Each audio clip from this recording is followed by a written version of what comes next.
Today's talk is the fifth in the Narada Bhakti Sutras series. It's How Divine Love is Personified. So just a quick review of the previous talk.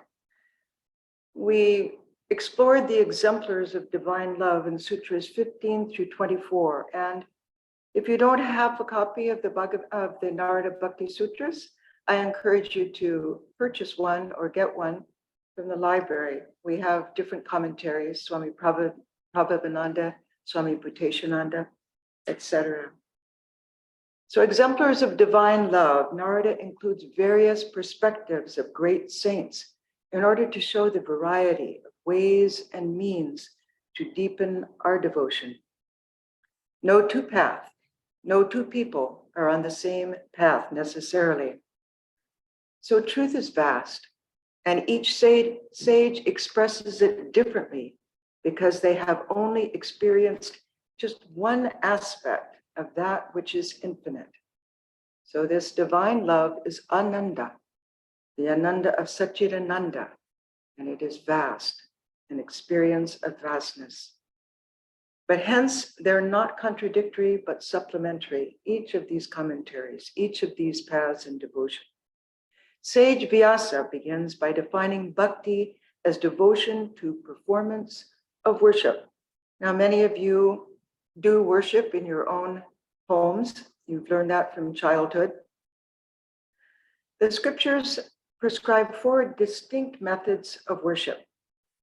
Swami Brahmananda states, one method is the ritualistic worship of God, embodied in an image or symbol. Higher than this is the worship of God with prayer and japam, that's the repetition of the mantra. By this means, the aspirant prays and chants and meditates upon the shining form of his chosen ideal within his own heart. So puja, as we discussed before, in the Ramakrishna order, is a non-dualistic worship. Flowers and other items are offered to a photo or emblem of the Lord, yes, but the pujari first meditates on one's union with Brahman. That's at the very beginning of the puja. Swami Prabhavananda, my teacher, explained, then you meditate on your chosen ideal as Atman Brahman within the shrine of your own heart.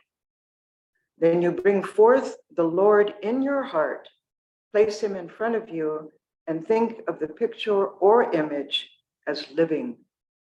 Very important to think of that image as living, your consciousness. Then the pujari offers flowers and other items which have been worshipped as Brahman to the Lord, which is the symbol of Brahman. So it's a non-dualistic worship. Sage Garga defines bhakti as devotion to hearing and praising the name of God. So music is a core part of our religious traditions and most religious traditions. And why is that? Well, Swami Vivekananda, who was also a wonderful musician, he revealed, music is the highest art, and to those who understand is the highest worship. Swami Brahmananda used to bring a retinue of musicians wherever he went, at least one, and often several. And once one of the musicians was playing musical notes, and a devotee was jarred and complained that it was secular and should not be done. And Maharaj turned to this devotee and he said, don't you realize that sound is Brahman? So this whole path of the mantra is part of that mystic path of sound. The vibration of the mantra is the mystic vibration of God. The 8 teachings of Sri Chaitanya opens with this verse, chant the name of the Lord and his glories unceasingly, that the mirror of the heart may be wiped clean, and quench that mighty forest fire, worldly lust raging furiously within. Sage Shandilya defined bhakti as avoiding all distracting thoughts and taking delight only in the Atman. So this particular path incorporates the paths of Raja Yoga and Jnana Yoga, mind control, discrimination, and meditation on the impersonal reality. Why, we might ask, would this meditation on the impersonal be bhakti? Because when one realizes that infinite reality, it is Sat Chit Ananda. It is the Ananda of Sat Chit Ananda. When one is filled with that, one experiences that bliss, which is also Sat and which is also Chit, consciousness. So, for example, in order to eradicate lust and greed from the mind, Sri Ramakrishna would take a rupee in one hand and some earth in the other. And he would analyze the comparative value of each and then discard them both into the Ganges. He would look at gold and say earth, look at the rupee and say gold. In other words, to stop that false equalization in the mind that rupee is gold and therefore something to be desired. So these are rituals that we too can practice, just following in his example.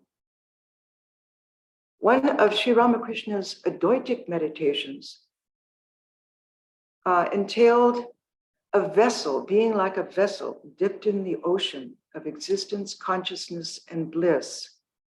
And I shared with you in the last talk that I had the privilege of seeing the Brahmani of Kanyakumari in 1979.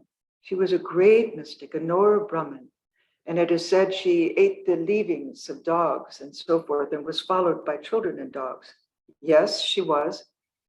And she also, she was seen immersed in the confluence of the Indian Ocean, the Bay of Bengal, and the Arabian Sea, just floating on her back, which is that meditation on feeling you are a vessel, and Brahman is both within and without. Waves of consciousness, both within and without. She was an ecstatic. Narada also described the complete surrender of all thoughts, words, and deeds to God, along with constant recollectedness of God as signs of supreme devotion. And we, in our path, usually follow this method. Swami Brahmananda explained, whatever you do, whether you are sitting or lying down or eating or working, pray constantly. We can do it here and now. Sri Krishna says in the Bhagavad Gita, chapter 18, verses 65 and 66, give me your whole heart, love and adore me, worship me always, bow to me only, and you shall find me. This is my promise, who love you dearly. Lay down all duties, in me your refuge. Fear no longer, for I will save you from sin and from bondage. So in our karma yoga, we lay down all of our duties. We surrender everything that we do as worship to God. At the beginning of the day, as we are working, and at the end of the day. And that leads us to divine love. And at the pinnacle of such divine love, there is both an extreme joy accompanied by an extreme agony of separation from the beloved. This is at the very pinnacle, which reveals the sheer force of internal renunciation. There is a power of love. There is a power of love, and that is awakened by that desire to turn the mind to God and God alone. What was the example of this fire of renunciation in Sri Chaitanya? When Sarvabhauma poured sugar on his tongue, it evaporated instead of melting. And what was the example of the fire of anguish in Radha's heart? It literally dried up the tears in her eyes. Yet another example Narada gave is a perfect expressions of love as the gopis of Vraja had for Sri Krishna. Narada understood that divine love really happens like this. It's an extraordinary supernatural state of consciousness. The willpower of such a soul must be equally strong as to sustain such an extreme and extraordinary state of consciousness. Sri Ramakrishna explained, as the tiger devours other animals, so does the tiger of zeal for the Lord eat up lust, anger, and other passions. So once our eyes are directed on the ideal, other things are automatically and very naturally left behind. Once the zeal grows, Ramakrishna explained, grows in the heart, lust and the other passions disappear. The gopis of Vrindavan had that state of mind because of their zeal for Sri Krishna. Narada next asserted that worshiping Krishna as their lover, the gopis never forgot his God nature, and this is important. Ramakrishna once revealed, and this is a wonderful secret you find in the gospel. I remember the first time I stumbled on this. In our convent, every evening, we used to read from the gospel of Sri Ramakrishna, at least 20 minutes. We'd all gather with our knitting or crocheting preparations for ghee lights. And when Swami Prabhupada came to Santa Barbara twice a month, he would sit in the living room and he would reminisce about the direct disciples. The gospel would inspire these reminiscences to come forward. But once on my own reading, made it a practice to read every day, this passage came up. Sri Ramakrishna revealed, Sri Krishna has a peacock feather on his crest. The feather bears the sign of the female sex. The significance of this is that Krishna carries Prakriti, the female principle, on his head. When Krishna joined the circle of the gopis to dance with them, he appeared there as a woman. That is why you see him wearing women's apparel in the company of the gopis. He finished by saying, unless a man assumes the nature of a woman, he is not entitled to her company, meaning in this way, assuming the attitude of a woman, he can sport with her and enjoy her company. So Sri Krishna is also represented as the absolute. Again, Sri Ramakrishna, the Jnanis think of God without form. They don't accept the divine incarnation. Praising Sri Krishna, Arjuna said, thou art Brahman absolute. And in the Srimad Bhagavatam, the gopis address Sri Krishna, thou art not only the darling baby of Yashoda, but thou art the innermost self of all beings. Then Narada explained that without the knowledge that Krishna was God, their love would have been merely base passion. Yes, so this was divine love that we see in that Rasa Lila. But in Sutra 24, we find with divine love, one's sole happiness consists in making the beloved happy. Again, Sri Ramakrishna, the gopis cherished ecstatic love for Krishna. There are two elements of such love, I-ness and minus. I-ness is a feeling that Krishna will be ill if I do not serve him. In this attitude, the devotee does not look upon his ideal as God. Minus is the feel that the beloved is my own. The gopis had such feeling of minus towards Krishna. that they would place their subtle bodies under his feet, lest his souls should get hurt. So in divine love, such as the gopis had for Sri Krishna, they sought to serve him. They sought to make him happy. In this connection, Sri Ramakrishna spoke of three kinds of love: Sadarani, Samanjasa, and Samartha. In the first, which is ordinary love, the lover seeks his or her own happiness. He or she doesn't care whether or not the other person is happy. That was Chandravali's attitude toward Krishna. In the second, which is a compromise, both seek each other's happiness. This is a nobler kind of love. But the third is the highest of all. Such a lover says to his beloved, "Be happy yourself, whatever may happen to me." Radha had this highest love. She was happy in Krishna's happiness. The gopis, too, had attained this exalted state. In divine love, there is no room for jealousy. The lover only wishes for the comfort and the happiness of the beloved. Even in reference to the episode in Krishna's life when he visited the Gopi Chandravali, which resulted in Radha's peak, Radha's friends tried to console her. "Why are you piqued? It seems you're not thinking of Krishna's happiness, but only of your own." But here's her answer: "I'm not angry at his going to Chandravali's grove, but why should he go there? She doesn't know how to properly take care of him."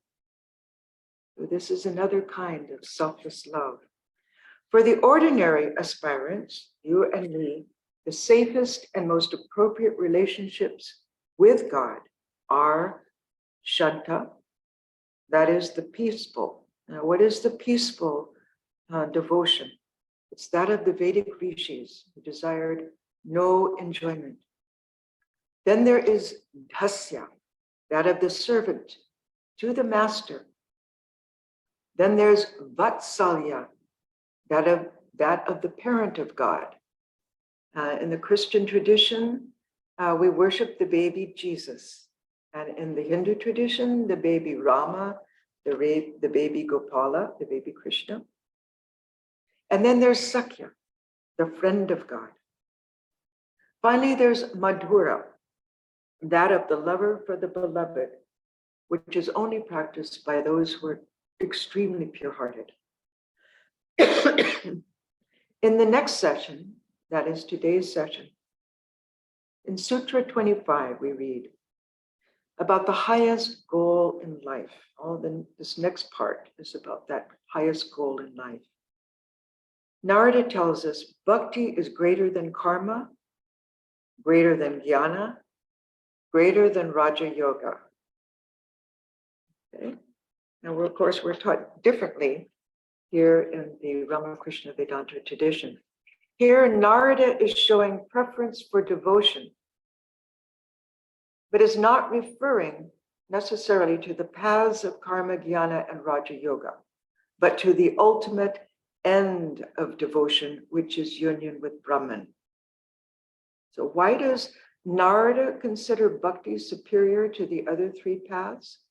Karma Yoga, Jnana Yoga, Raja Yoga? Because bhakti is both the path and the goal. But if we study the other three paths, we also find the same for Jnana Yoga. Jnana is not the result of an effect. Jnana is inherent within each of us. That Atman is within each of us. It is there within us. It is not something out there that we must pick and pluck. The only obstructions that cover it must be first removed. And then we realize our true nature, which is one with Brahman, and that is through the path of discrimination and study. Karma yoga, on the other hand, leads us to freedom from all imperfections. So karma yoga is something we take recourse to solely to remove our bondage. But Vivekananda says you could also reach the highest through karma yoga. Our karma yoga is something different. Vivekananda brought jnana yoga into our karma yoga by serving the living God in each and every being we serve.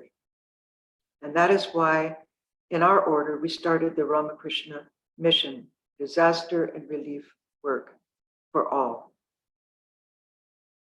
Yoga, as in Raja Yoga, which is mind and sense control in order to attain concentration of mind in meditation and union with the divine, are the disciplines that lead the aspirant to the goal, but in and of themselves are not the goal. So mind control is not the goal. It's to transcend the mind, to know that the mind is matter, subtle matter, to gain control of the mind and then to withdraw the mind. However, in the Bhagavad Gita, Sri Krishna stresses harmonizing all the four yogas, as we do in the Ramakrishna tradition, in order to keep our spiritual life broad and fresh. So usually we may put one emphasis on one yoga in particular, and that may change throughout the day. When we're at work, it's karma yoga. When we're before our shrine, it may be bhakti yoga or jnana yoga or raja yoga. It all depends on our mood. So the bhakta begins as a dualist with the desire to have the vision of God, to taste sugar and not to become sugar. The bhakta loves that separation between the devotee and God. As a young monk, Swami Pravrajika, who was my guru, and therefore we had access to these wonderful stories in the Ramakrishna tradition, most of which were unpublished at that time that he was living. He once asked Swami Brahmananda, Maharaj, there is the song, I want to taste sugar, but not to become sugar. Should that be the attitude of a devotee? Swami Brahmananda replied, I want to taste sugar, but not become sugar, is for the man who has not yet tasted sugar. When a devotee begins to taste the sweetness of God, he will desire to achieve oneness with him. So we begin to want to taste, and then we want to become one. So when that desire is awakened, supreme love and knowledge ultimately become one. Immanuel Kant clarified, as long as there is the separation between knower and object of knowledge, or in the case of bhakti, lover and the beloved, the thing in itself remains unknown. See? The thing in itself remains unknown. When one attains complete union through jnana or bhakti, unified consciousness is attained, whether we call it sat, chit, or ananda. Because that which is sat is also chit, and that which is chit is also ananda. All three are identical with Brahman. When one feels that joy of the beloved, one is filled with that sat also and that chit to some extent. One feels that devotion is coming from the chosen ideal, from the God within. But before Nirvikalpa Samadhi, the experiences between jnana and bhakti differ. Sri Ramakrishna explains, to the jnani, this world is a framework of illusion. The bhakta, however, does not negate the world.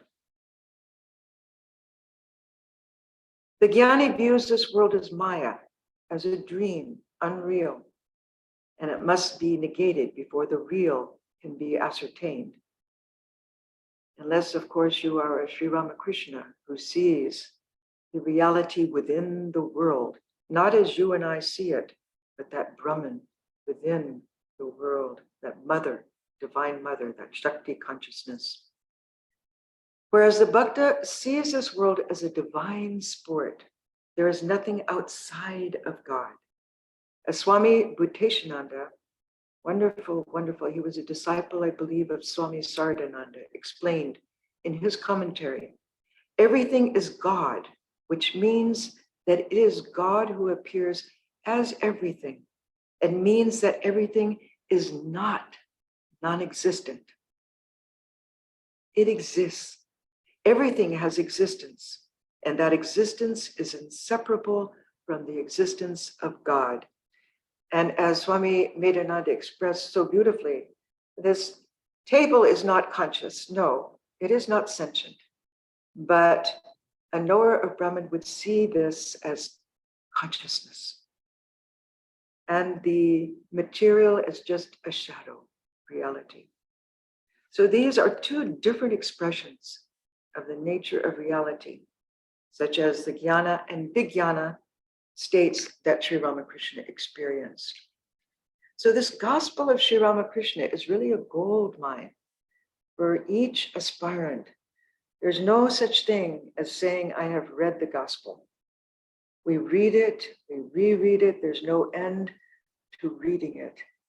And in the convent, as I said, we read it every night. And once our senior nun, Pravrajika, asked the Swami, Prabhavananda, why is it that from the pages, new thoughts, new realizations come forth? And the Swami explained, as you progress in your spiritual life, then the words become more realizations.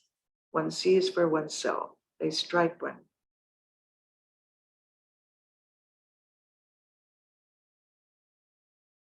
So when one attains complete union through jnana or bhakti, unified consciousness is attained.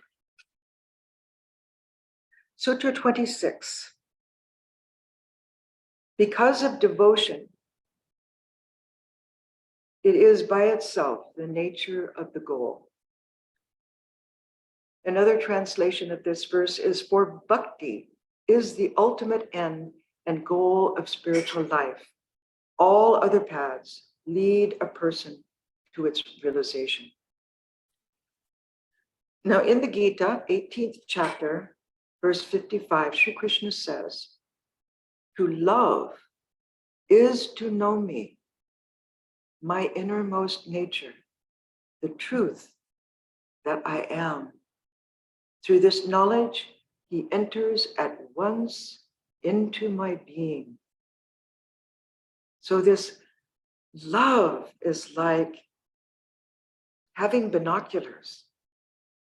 One sees more deeply, it awakens that love.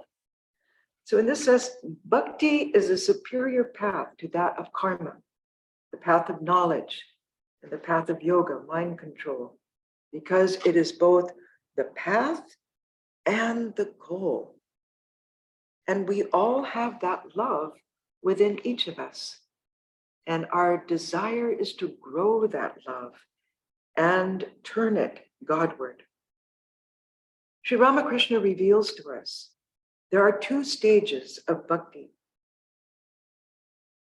The first is Vaidhi Bhakti, according to which one must repeat the name of God a fixed number of times, fast, make pilgrimages, worship God with prescribed offerings, make so many sacrifices, and so forth and so on. By continuing such practices, Ramakrishna says, a long time, one gradually acquires Raga Bhakti.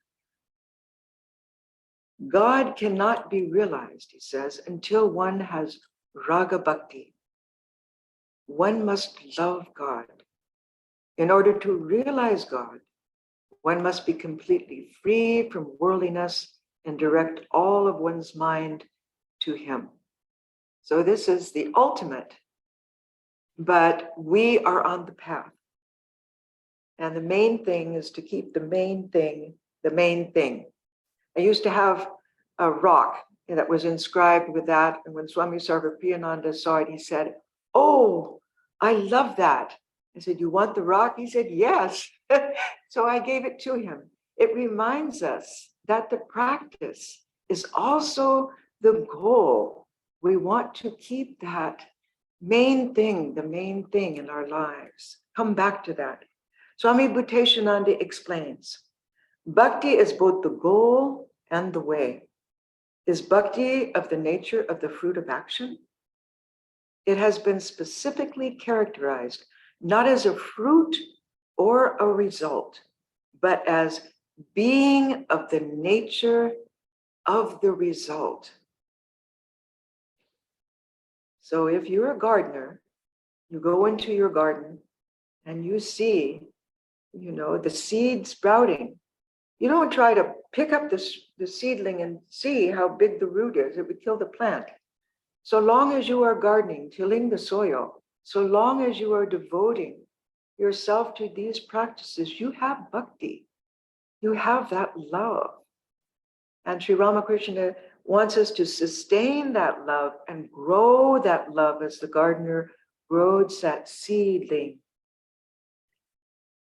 As Bhuteshananda said, this is because it is not something which is produced, this love, but something which is the very nature of our being, the very nature of our being. He goes on, anything that is achieved by some means is bound to be lost at some time. Whatever is not permanent can be lost again. Anything that is produced must be lost also. Bhakti is not of that nature. It is that which is already there within each of us.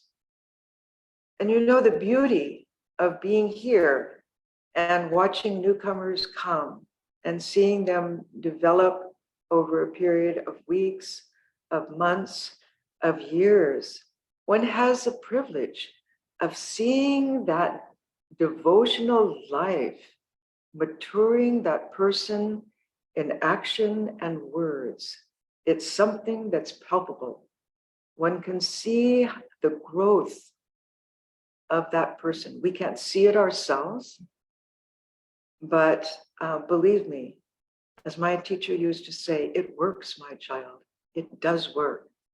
So when you're on the train is moving, whether we know it or not. Whether we're asleep or with eyes open, that train is moving us towards the goal. This love of God is inherent in us, and it's eternal. It is a living presence within us, that divine presence, covered over by dirt, locked underground, but it is there. We just have to sweep away the dirt of the mind with Raja Yoga and with Jnana Yoga and with devotion. So what is the proof that bhakti is inherent in us? From the first-hand accounts of those who have received that devotion, that bhakti. Sri Ramakrishna explained, as long as I consciousness exists, one should have the attitude of a bhakta. One should not say, I am God. A person aware of his body should feel that he is not Krishna himself, but his devotee. But if God draws the devotee to himself, then it is different. It is like the master saying to his beloved servant, come take your seat near me. You are the same as I. So this devotion, when it wells up within oneself, one feels that pull. It's not I that is doing this. It is the Lord drawing us within and infusing us with his or her presence. And what we are experiencing is not my love for the divine. It is God's love for me, and it emanates. It emanates outward. We see through God's eyes. We see through the eyes of the beloved. We feel the beloved sitting in our heart. It's an actual experience. Swami Prabhupada once shared with us, as you make the effort to focus your mind on him, he will draw you toward him. You see, we're rowing our boat, and suddenly there's a wave and it moves the boat. Brahmananda said, as the magnet draws in the object, this is how it happens. And the joy you will have, no one can ever take from you. You can make it your habit too, to get absorbed in this joy. Then it is that your very existence becomes a blessing to others. It emanates from your presence. So through the path of bhakti yoga, we remove all these impurities of the mind that obstruct our pure love. And it is the same with true knowledge. In that sense, knowledge is also considered a path and the result, both the path and the result, so that experience just opens up naturally within. Insight opens up. And one sees the world as it is. No lightning, no flashes of lightning going off. No, it happens naturally. And our true nature is revealed. Sri Ramakrishna explains attainment of supreme love or knowledge with the following example. He said, some people live in the world even after attaining jnana. They see both what is inside and what is outside of the room. The light of God illumines the world. Therefore, with that light, they can discriminate between good and bad, permanent and impermanent. He goes on. The ignorant who lead a worldly life without knowing God are like people living in a house with mud walls. With the help of a dim light, they can see the inside of the house, but nothing more.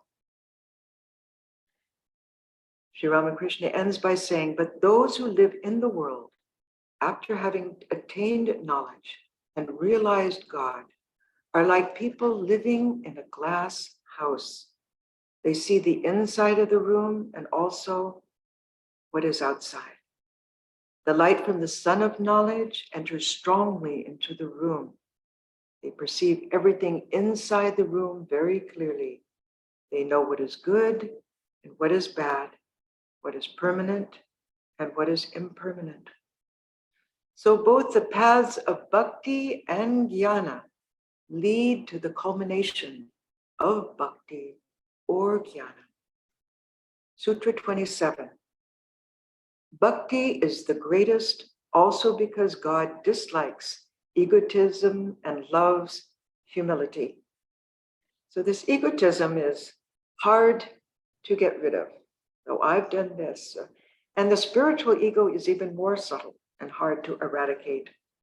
In the Gita, chapter 16, verses 17 and 18, Sri Krishna describes the demonic characteristics in men and women that impede their spiritual progress. Conceited, haughty, foolishly proud, and intoxicated by their wealth, they offer sacrifice to God in name only, for outward show without following sacred rituals. Krishna continues, these malignant creatures are full of egoism, vanity, lust, wrath, and consciousness of power. They loathe me and deny my presence, both in themselves and in others. Swami Brahmananda cautioned his monks, and I often quote from Brahmananda because his teachings are part of the prescribed reading by the novices of the Ramakrishna order. And those teachings are in the book called The Eternal Companion, which is the life and teachings of Swami Brahmananda. And if you don't have that book, I strongly recommend it. It's not just for monks and nuns, it's for all people. And within it are great secrets to help us in our spiritual path. So he cautioned his monks, when you are in the society of holy men, you may think that your passions are dead, but do not be deceived. You are free of passions only after you have attained samadhi. Therefore, be always vigilant until you have transcended the mind. So when we take up spiritual life, we may try to suppress our negative outgoing tendencies, but this only leads to a harmful outcome. So what is a positive and constructive way to transform our personality? In this respect, Swami Turiyananda gives us wise advice. Turiyananda was also a direct disciple of Sri Ramakrishna. He said, mere suppression of passions helps little. There must be a high ideal along with self-restraint. Without a high ideal, the passions will find another outlet. You must give them a new direction. Then you will be automatically rid of them. As for example, lust. What is lust? It is the desire to get. Then, Turiyananda said, desire to get him and strengthen this desire greatly. So it's just one energy that flows within this body. When it's in a high current, it flows towards God. When in a low current, towards lust and greed. Sri Ramakrishna's advice was simple and direct. He said, level the mound of egotism with the tears of devotion. That's so helpful, and it seems so easy. Just focus on the main thing. Sometimes when passions such as vanity and pride arise, they're hidden from the aspirant, and that is when the Guru intercedes. And Swami Prabhupada once reminisced with us. He said, sometimes the harsh behavior of Maharaj toward a disciple amounted to apparent cruelty. 3 of us were to be initiated into the monastic order at the same time. One was a boy who had been greatly praised because he had steadfastly practiced spiritual disciplines. We had all noticed his growth. But just as the formal rites were about to begin, Maharaj suddenly turned to this boy and said, why are you here? I shall not initiate you. Go away. Prabhupada continued, my brother disciple and I were both shocked. There were 3 of them to be initiated, and felt that Maharaj had been cruel. But the boy himself later admitted that the praise he had received had made him vain. Maharaj, by his drastic action, had killed the seed which might have grown into deadly spiritual pride. And that is one of the worst forms of vanity. For 10 days he suffered bitterly, Prabhupada explained. Then he also was initiated into sannyas. And who was this sadhu? The great Swami Swapakashananda.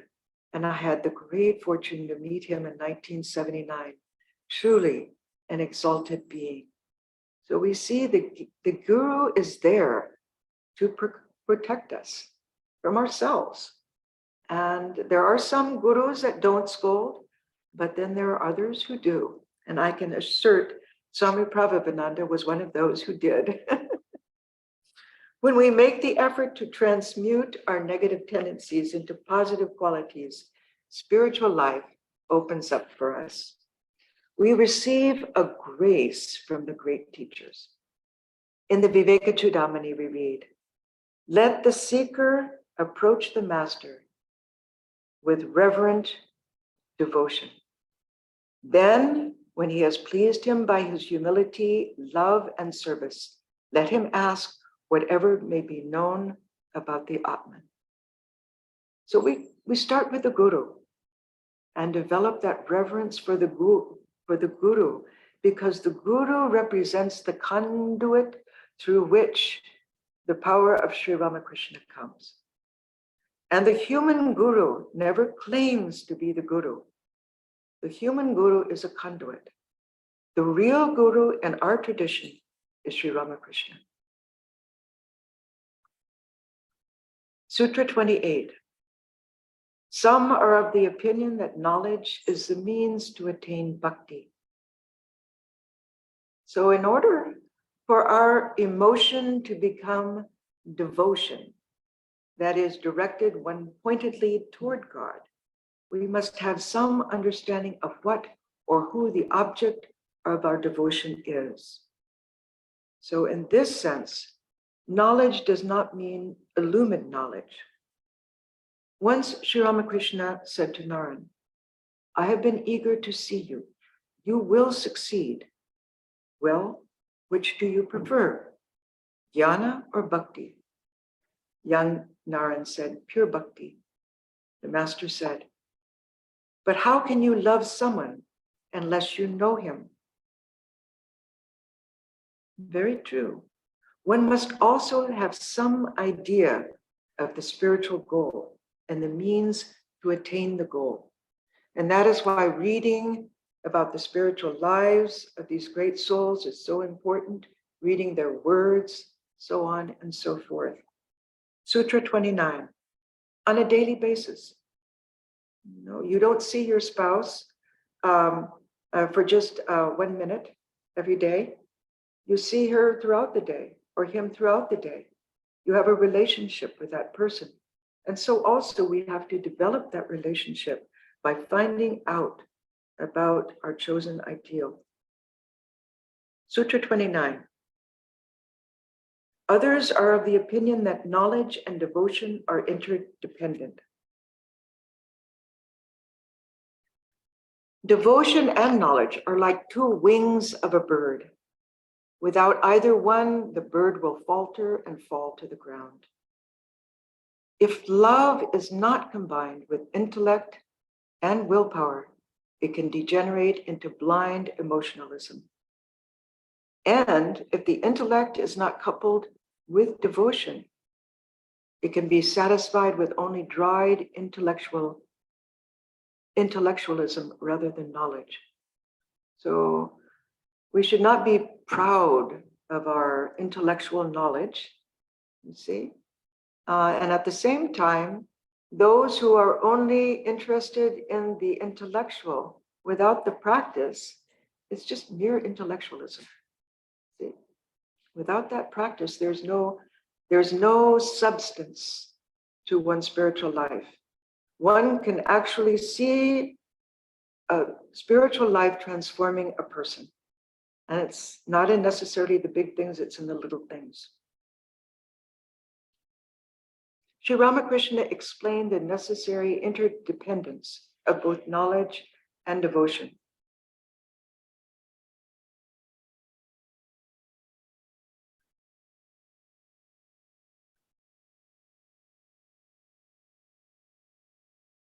He said, the Vedanta says, I am he. Brahman is real and the world illusory. Even the I is illusory. Only the supreme Brahman exists. But the I cannot be got rid of. Therefore, it's good to have the feeling, I am the servant of God, his son, his devotee. So a well-balanced spiritual practice is a combination of both knowledge and devotion, of which self-realization is also the ultimate end of either path. You may be devoted to Sri Krishna, but you may have an impersonal realization. Sri Krishna may open up that realization to you, one aspect of who he is. A well-balanced spiritual practice is a combination of both knowledge and devotion, of which self-realization is also the ultimate end of either path. As Swami Brahmananda said, there is the path of devotion and there is the path of knowledge. A devotee likes the form of God. He calls upon him. He sings his praise. He chants his name and sees his shining form. Sometimes he weeps, and sometimes he laughs. The followers of the path of knowledge seek for the light and they become illumined. However, one is not different from the other. In the end, this is Swami Brahmananda saying, the devotee and the man of knowledge become one. Again, why? Because that ananda that one feels, that bliss, that devotion, is the ananda of Satchit Ananda. The three are inseparable. In fact, as Swami Turiyananda stated, Jnani fully evolved becomes bhakti. And I have to say, in my spiritual life, I have never seen a dry Jnani. Never. There's just no such thing as a dry Jnani. So we see this wonderful blend of jnana and bhakti in all the direct disciples of Sri Ramakrishna. However, if you came to these satsangs Thursday and Friday, you know there is also a higher state after jnana, that of vijnana, which is possessed by just a few exalted souls, such as Sri Ramakrishna, who explained, he alone who after reaching the Nitya, the absolute, can dwell in the Leela, the relative, and again climb from the Leela to the Nitya, has ripe knowledge and ripe devotion. Sages like Narada cherished love of God after attaining knowledge of Brahman. After attaining knowledge of Brahman, this is called vijnana. So this special grace was, of course, bestowed on Sri Ramakrishna, who bestowed it on Totapuri, Sri Ramakrishna's orthodox guru in the path of Advaita Vedanta. And we read in the Gospel of Sri Ramakrishna. One day when the guru and disciple were engaged in an animated discussion about Vedanta, this was at Dakshineshwar, a servant of the temple garden came there and took a bowl from the sacred fire that had been lighted by the great ascetic, Totapuri. He wanted it to light his tobacco. Totapuri flew into a rage and was about to beat the man, and Sri Ramakrishna rocked with laughter. What a shame, he cried. You are explaining to me the reality of Brahman and the illusoriness of the world, yet now you have so far forgotten yourself as to be about to beat a man in a fit of passion. The power of Maya is indeed inscrutable. Totapuri was embarrassed. About this time, Totapuri was suddenly laid up with a severe attack of dysentery. This is a very dramatic episode in the life of Sri Ramakrishna, and he found it impossible to meditate. One night, the pain became excruciating. He could no longer concentrate on Brahman. The body stood in the way. He became incensed with its demands. A free soul, Totapuri did not at all care for the body, so he determined to drown it in the Ganges. And thereupon, he walked into the river. But lo, he walks to the other bank. Is there not enough water in the Ganges? Standing dumbfounded on the other bank, he looks back across the water. The trees, the temples, the houses are silhouetted against the sky. So what was Totapuri's experience of vijnana? We read, suddenly, in one dazzling moment, he sees on all sides the presence of the Divine Mother. She is in everything. And this is the impersonal aspect of the Divine Mother, where one sees this vision, but one knows beyond doubt it is the Mother. She is in everything. She is everything. She is in the water. She is on land. She is the body. She is the mind. She is pain. She is comfort. She is knowledge. She is ignorance. She is life. She is death. She is everything that one sees, hears, or imagines. She turns yea into nay, and nay into yea. Without her grace, no embodied being can go beyond her realm. Man has no free will. He is not even free to die. Yet again, beyond the body and mind, she resides in her transcendental, absolute aspect. She is the Brahman that Totapuri had been worshiping all his life, but did not know it. So this is an experience. A richer, I once asked Swami Swahananda in terms of, the Advaitic experience and that of the Vijnana experience, seeing this world as a dream and that of the Vijnana seeing Brahman pervading everything. He said, the non-dual experience is the highest experience. Obviously, non-dual is the highest. However, Vijnana is the richer experience. Free while living in this world. And usually, when one has the Advaitic, the highest experience, one only lives for 21 days. The body cannot sustain that. The body drops off. Unless you're someone like Sri Ramakrishna. And please, I don't want to see any raised hands. When he was able to live for 6 months in Nirvikalpa Samadhi. And that is the extraordinary feat of an avatar. So lastly, for us, Sri Ramakrishna gives a penetrating, practical, and personal example of why knowledge and devotion should go hand in hand in our spiritual lives. He said, the mind is like milk. If you keep the mind in the world, which is like water, then the milk and the water will get mixed. That is why people keep milk in a quiet place and let it set into curd and then churn butter from it. Likewise, through spiritual practice, practice in solitude, churn the butter of knowledge and devotion from the milk of the mind. Then that butter can easily be kept in the water of the world. It will not get mixed with the world. The mind will float detached on the water of the world. Now we're coming to the end.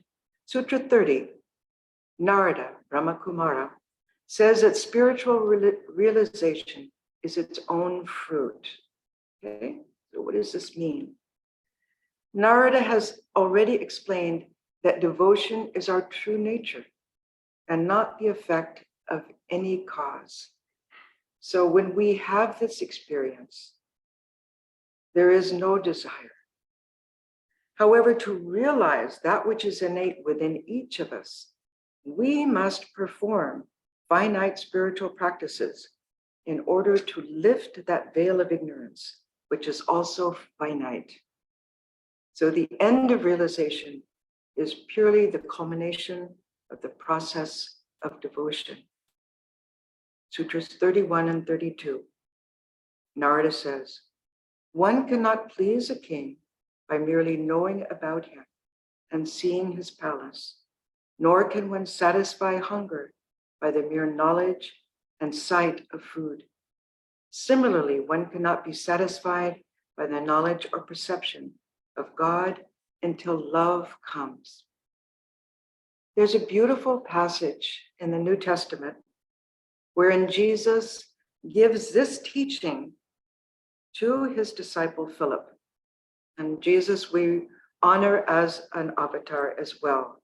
So in John 14, verses 7 through 11, we read Christ saying, if ye had known me, he's saying this to Philip, if ye had known me, ye should have known my Father also, meaning God the Absolute.